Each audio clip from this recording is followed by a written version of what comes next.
Добрый вечер, дорогие ребята! Здравствуйте, дорогие мальчики и девочки! Сегодня мы расскажем вам сказку «Колосок». Жили-были два мышонка, Круть и Верть, да петушок голосистое горлышко. Мышата только и знали, что пели да плясали, крутились да вертелись, а петушок чуть свет поднимался, сперва всех песней будил, а потом принимался за работу. Вот однажды он подметал двор и увидел на земле пшеничный колосок. «Круть, Верть!» – позвал петушок. «Глядите-ка, что я нашел!»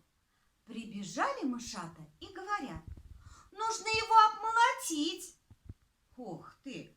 А кто же его будет молотить?» – спросил петушок.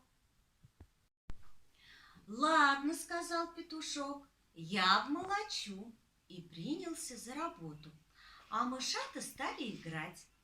Закончил петушок молотить и крикнул: «Эй, Круть! Эй, Верть! Глядите-ка, сколько я зерна намолотил!»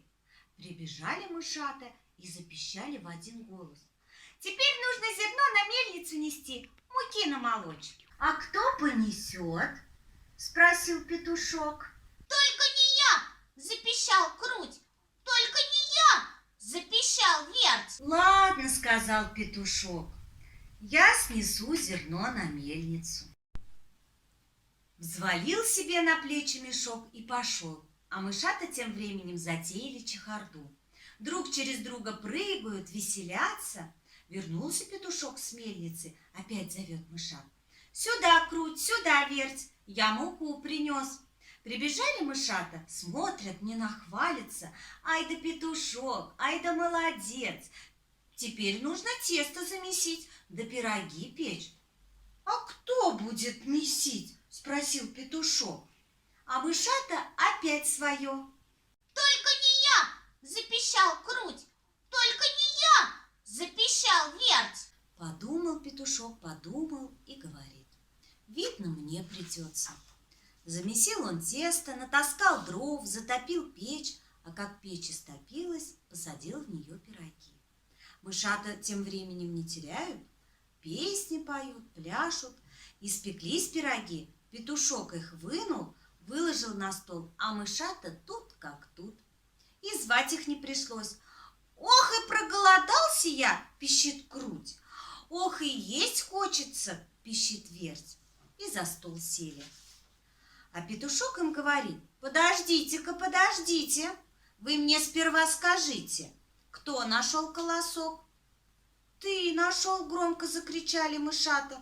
«А кто колосок обмолотил?» – снова спросил петушок. «Ты обмолотил, потише», – сказали оба. «А кто зерно на мельницу сносил?» «Тоже ты!» – совсем тихо ответили Круть и Верть. «А кто тесто месил? Кто дрова колол, кто печь топил, да пироги пек?» все ты!» – чуть слышно пропищали мышата.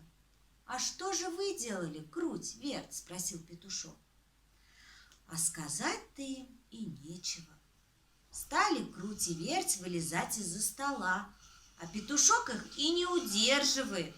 Не за что таких лодырей и лентяев пирогами угощать. Вот и сказки конец, ребята. До свидания, дорогие ребята. Спокойной ночи.